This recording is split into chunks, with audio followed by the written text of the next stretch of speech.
Hello everyone, welcome back to wisdom crafts. आज हम class 12th के नेक्स्ट टॉपिक को डिस्कस करने जा रहे हैं, जिसका नाम है drift velocity and relaxation time.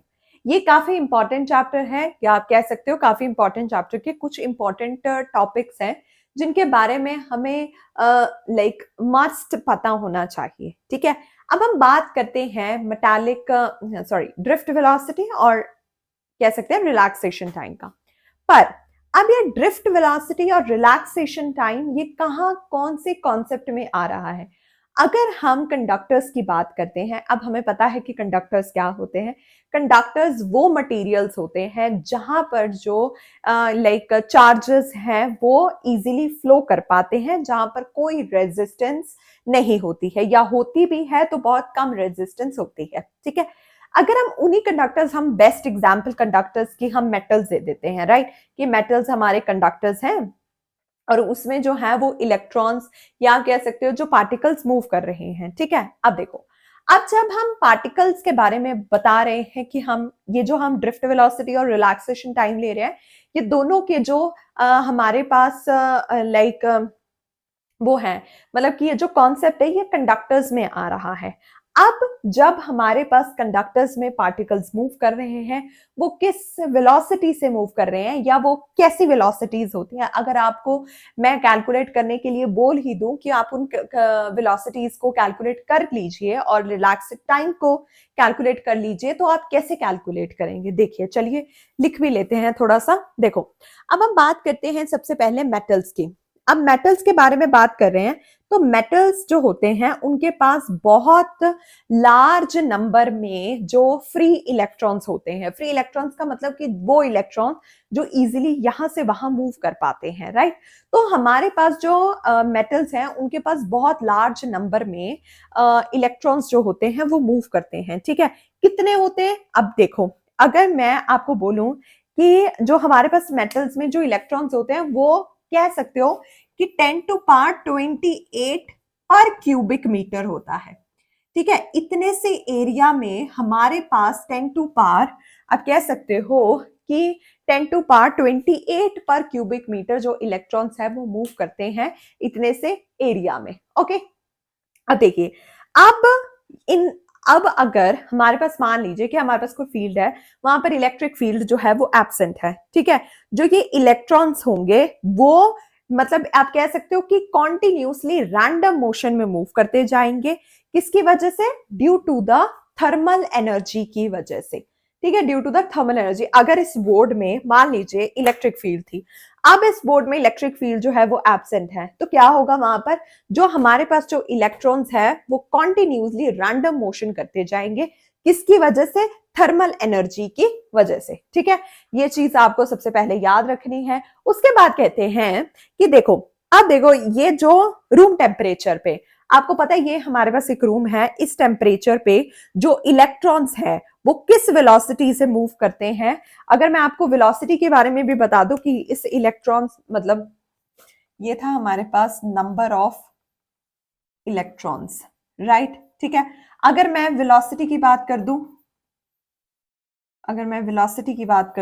तो वेलोसिटी कितनी होगी? 10⁵ मीटर पर सेकेंड एट रूम टेम्परेचर। ठीक है, 10⁵ मीटर पर सेकेंड रूम टेम्परेचर पर ये इसकी वेलोसिटी होती है। ठीक है, अब देखो, ये वेलोसिटी जो होती है ये किसी भी डायरेक्शन में होगी। ये नहीं होगा कि आपके पास इसी पर्टिकुलर चीज में आपके पास वेलोसिटी होगी। ये वेलोसिटी कहीं पर भी रैंडमली मूव, मतलब जो इलेक्ट्रॉन्स होते हैं वो रैंडमली मूव करते हैं, और वो रैंडमली जब मूव करते हैं तो वेलोसिटी की जो डायरेक्शन होती है वो भी किसी भी डायरेक्शन, रैंडमली किसी भी डायरेक्शन में हो जाती है। ठीक है, कोई भी एक प्रेफर्ड डायरेक्शन नहीं है मोशन का। ठीक है, अगर हम ऑन एवरेज निकालें कि नंबर ऑफ इलेक्ट्रॉन्स जो हैं वो एक डायरेक्शन में मूव कर रहे हैं, मान लो कि हमारे पास इस डायरेक्शन में कुछ number of electron 10 electrons move कर रहे हैं। ठीक है, तो अगर मैं उनका एवरेज निकालना चाहूं, मतलब मैं एवरेज में उनको निकालना चाहूं, तो वो एवरेज किसके इक्वल होता है कि जितने भी इलेक्ट्रॉन्स इस डायरेक्शन में जा रहे हैं और जितने भी इलेक्ट्रॉन्स इस डायरेक्शन में, ऑपोजिट डायरेक्शन में जा रहे हैं,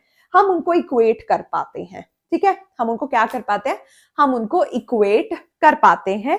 ये हम इस ड्रिफ्ट वेलोसिटी और रिलैक्सेशन टाइप के कॉन्सेप्ट में सीख लेते हैं। ठीक है, अब देखो, अगर अब मैं बोलूं कि मेरे पास अगर मान लो अब मैं लेट करती हूँ कि मेरे पास u1 u2 जो है वो रैंडम वेलोसिटीज हैं n की, ठीक है, n नंबर ऑफ इलेक्ट्रॉन्स की, ठीक है। अब देखो, अब मैं लेट करती हूँ, आइए चलिए लेट करते हैं कि मेरे पास if u1 u2 u3 up to so on un तक मेरे पास वेलोसिटीज हैं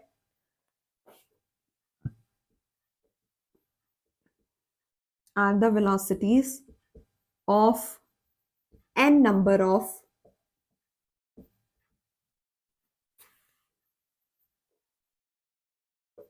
okay n number of particles की, ठीक है।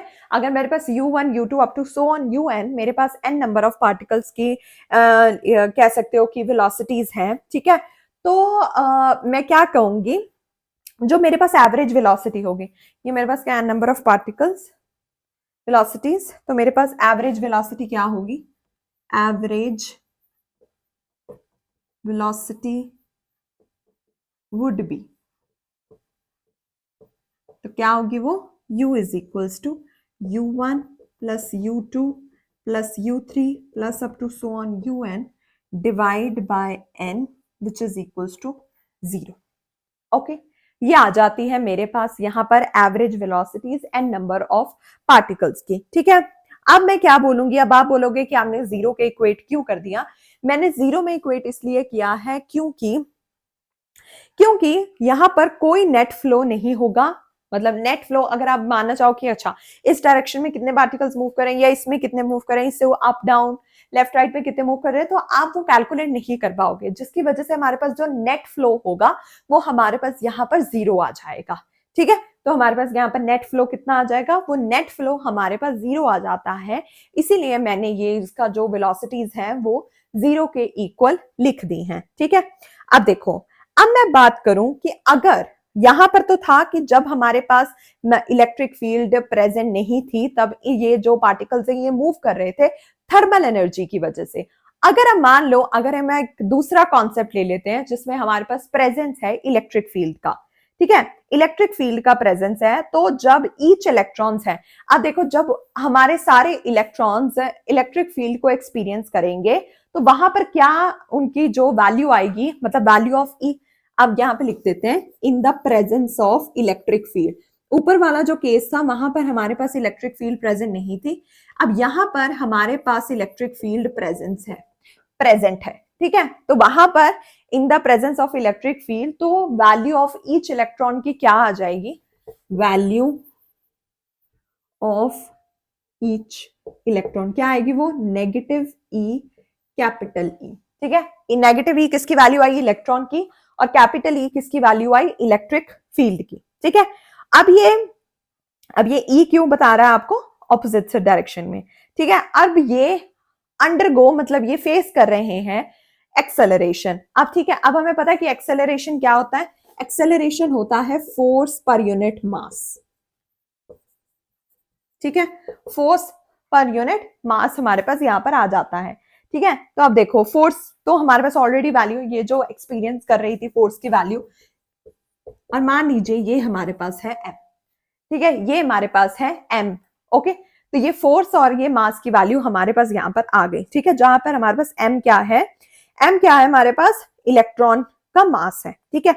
अब देखो, अगर एक इलेक्ट्रॉन हमारे पास रैंडमली मूव करता है, किस वेलोसिटी से, थर्मल वेलोसिटी से, दैट इज u1, ठीक है, और वो एक्सेलरेट करता है किसी टाइम पीरियड में, मतलब t1 हम उसका टाइम पीरियड ले लेते हैं, तो हमारे पास जो फर्स्ट इलेक्ट्रॉन की जो वेलोसिटी आएगी, थर्मल वेलोसिटी आएगी, मान लो मैं थर्मल वेलोसिटी को v1 से डिनोट कर रही हूँ, ठीक है, v1 से मैं डिनोट कर रही हूँ, ये एक इलेक्ट्रॉन की थर्मल वेलोसिटी है, ठीक है। अगर उस थर्मल वेलोसिटी, एक इलेक्ट्रॉन की जो थर्मल वेलोसिटी है ये है, तो हमारे पास वो जो दूसरी वैल्यूज अटेन कर रहा था, तो वो जो नॉर्मली वो जो अटेन कर रहा था वो हमारे पास क्या होता है, वो होगी हमारे पास u1 प्लस ए, ये आपको पता है ये क्या है, ये हमारे पास रिलैक्सेशन टाइम है, ठीक है। आपको सिखाऊंगी मैं कि आगे क्या होता है ये रिलैक्सेशन टाइम।